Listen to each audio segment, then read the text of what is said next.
ദൈവനാമം വാഴ്ത്തപ്പെടുമാറാകട്ടെ. ആരാധനയോടനുബന്ധിച്ച് 1 യോഹന്നാൻ 4-ാം അധ്യായം അതിൻ്റെ 9-10 വാക്യങ്ങൾ. 1 യോഹന്നാൻ 4-ാം അധ്യായം 9-10 വാക്യങ്ങൾ. ദൈവം തന്റെ ഏകജാതനായ പുത്രനെ നാം അവനാൽ ജീവിക്കേണ്ടതിന് ലോകത്തിലേക്ക് അയച്ചു എന്നുള്ളതിനാൽ ദൈവത്തിന് നമ്മളുടെ സ്നേഹം പ്രത്യക്ഷമായി. നാം ദൈവത്തെ സ്നേഹിച്ചതല്ല, അവൻ നമ്മെ സ്നേഹിച്ചു, തന്റെ പുത്രനെ നമ്മുടെ പാപങ്ങൾക്ക് പ്രായശ്ചിത്തമാകുവാൻ അയച്ചു തന്നെ സാക്ഷാൽ സ്നേഹമാകുന്നു. ദൈവം വാഴ്ത്തപ്പെടുമാറാകട്ടെ.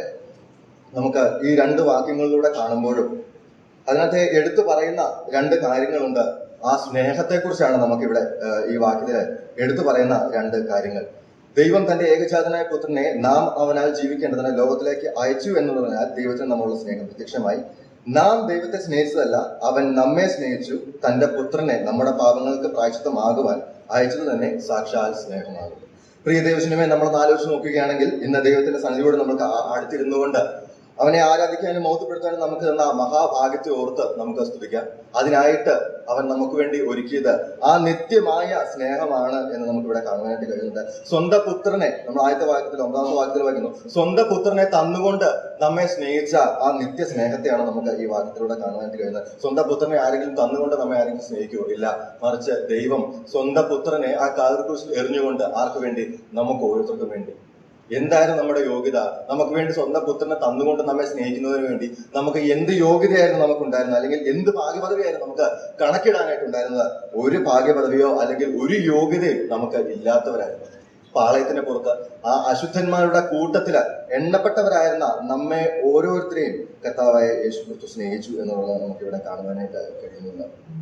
തന്റെ പുത്രനെ തന്നുകൊണ്ട് നമ്മെ സ്നേഹിച്ച ആ മഹാസ്നേഹം. അത് മാത്രമല്ല, അതിന്റെ 10-ാമത്തെ വാക്യത്തിൽ നമ്മൾ വായിക്കുന്നുണ്ട്, നാം ദൈവത്തെ സ്നേഹിച്ചതല്ല, അവൻ നമ്മെ സ്നേഹിച്ചു, തന്റെ പുത്രനെ നമ്മുടെ പാപങ്ങൾക്ക് പ്രായശ്ചിത്തമാകുവാൻ അയച്ചു തന്നെ സാക്ഷാൽ സ്നേഹമാകും.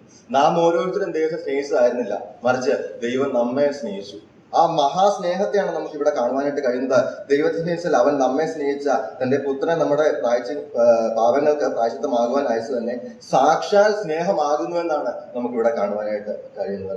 നമുക്ക് ഓരോരുത്തർക്കും വേണ്ടി സ്വന്തം പുത്രനെ തന്നുകൊണ്ട് നമ്മെ സ്നേഹിച്ച ആ നിത്യസ്നേഹത്തെ നമുക്ക് ഇന്നിവിടെ ഓർക്കുവാനായിട്ട് കഴിയുന്നത്. നമ്മൾ ഈ വായിച്ചു, നാം ദൈവത്തെ സ്നേഹിച്ചതല്ല, മറിച്ച് നമ്മൾ ആരെയായിരുന്നു സ്നേഹിച്ചിരുന്നത്, അല്ലെങ്കിൽ നമ്മളെ എങ്ങനെയുള്ളതായിരുന്നു നമ്മൾ സ്നേഹിച്ചിരുന്നത്, അല്ലെങ്കിൽ നമ്മുടെ പഴയ അവസ്ഥയിൽ നമ്മൾ എങ്ങനെയായിരുന്നു എന്ന് നമുക്ക് കാണുവാനായിട്ട് കഴിയുന്നത്. എഫേസ്യ ലേഖനം 2-ാം അധ്യായം അതിന്റെ 1 മുതൽ 5 വരെയുള്ള വാക്യത്തിലൂടെ നമ്മൾ കടന്നു പോകുമ്പോൾ നമുക്ക് കാണുവാനായിട്ട് കഴിയുന്നത്, അതിക്രമങ്ങളാലും പാപങ്ങളാലും മരിച്ചവരായിരുന്നു, നിങ്ങളെയും അവൻ ഉയർപ്പിച്ചു.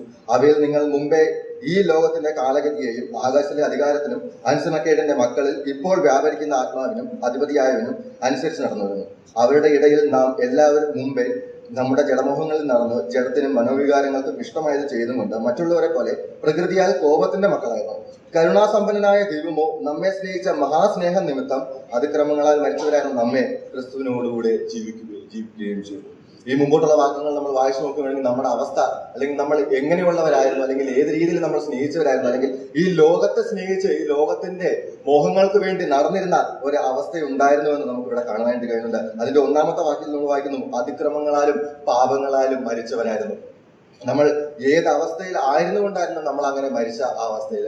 നമ്മൾ ഈ ലോകത്തിന്റെ നമ്മൾക്ക് നമ്മുടേതായ ഒരു ഇഷ്ടത്തിന്, ഈ ലോകത്തിന്റെ ഇഷ്ടപ്രകാരം നമ്മൾ നടന്നുകൊണ്ട്, ഈ ലോകത്തെ സ്നേഹിച്ചുകൊണ്ട് നമ്മൾ നടന്നിരുന്നപ്പോൾ നമ്മൾ മരിച്ച ഒരവസ്ഥയിലായിരുന്നു ഉണ്ടായിരുന്നത്. എന്നാൽ അതിന്റെ അവസാന ഭാഗത്തിൽ നമ്മൾ കാണുന്നു, കരുണാസമ്പന്നനായ ദൈവമോ നമ്മെ സ്നേഹിച്ച ആ മഹാസ്നേഹ നിമിത്തം എന്ന് നമുക്കിവിടെ കാണാനായിട്ട് കഴിയുന്നത്. ആ കരുണാസമ്പന്നനായ സ്നേഹം നമുക്ക് വേണ്ടി ഒരുക്കി തന്ന ആ മഹാസ്നേഹത്തെയാണ് നമുക്ക് ഇന്ന് ഇവിടെ കാണാനായിട്ട് കഴിയുന്നത്. അതിക്രമങ്ങളാൽ മരിച്ചവരായിരുന്നു നമ്മെ ക്രിസ്തുവിനോടുകൂടെ ജീവിപ്പിക്കുകയും ചെയ്തു. നമ്മൾ ആലോചിച്ച് നോക്കുകയാണെങ്കിൽ ഈ കർത്താവിന്റെ സന്നിധിയോട് നമുക്ക് ഇന്ന് അടുത്ത് വന്നിരുന്ന അവനെ ആരാധിക്കാനും മഹത്വപ്പെടുത്താനും നമുക്ക് പ്രാഗൽഭ്യം ലഭിച്ചത് നമ്മെ സ്നേഹിച്ച ആ മഹാസ്നേഹ നിമിത്തമാണ്. നമ്മളോട് കരുണ കാണിച്ച ആ മഹാകരുണയെ ഓർത്തുകൊണ്ടാണ് നമുക്കിന്ന് അതിന്റെ സന്നിധിയോട് നമുക്ക് അടുത്ത് വരാനായിട്ട് കഴിയുന്നത്. പ്രിയദേവജനമേ, ഈ ആഴ്ചയോട്ടുന്ന കർത്താവിന്റെ സന്നിധിയോട് നമ്മൾ അടുത്തിരിക്കുമ്പോൾ, നമ്മൾ അവനെ ആരാധിക്കുമ്പോൾ, നമ്മൾ ഈ സ്തുതി സ്തോത്രരാഗങ്ങൾ നമ്മൾ ഇടപെടാതെ അർപ്പിച്ചുകൊണ്ടിരിക്കുമ്പോൾ നമുക്ക് ചിന്തിക്കാനുള്ളത്, നമുക്ക് ഓർക്കുവാനുള്ളത്, നമ്മൾ ഏത് അവസ്ഥയിലായിരുന്നു, ഏത് അവസ്ഥയിൽ നിന്നാണ് നമ്മെ സ്നേഹിച്ച് ആ സ്വന്തം പുത്രനെ കാൽക്രൂശിൽ തകർത്ത് കളഞ്ഞുകൊണ്ട്, ഒന്നുമല്ലാത്തവരായ നമുക്ക് വേണ്ടി സ്വന്തം പുത്രനെ ആ കാൽക്രൂശിൽ തകർത്ത് കളഞ്ഞുകൊണ്ട് നമ്മെ സ്നേഹിച്ച ആ മഹാസ്നേഹത്തെ ഓർക്കാം, ആരാധിക്കാം. ദൈവനാമം വാഴ്ത്തപ്പെടുമാറാകട്ടെ.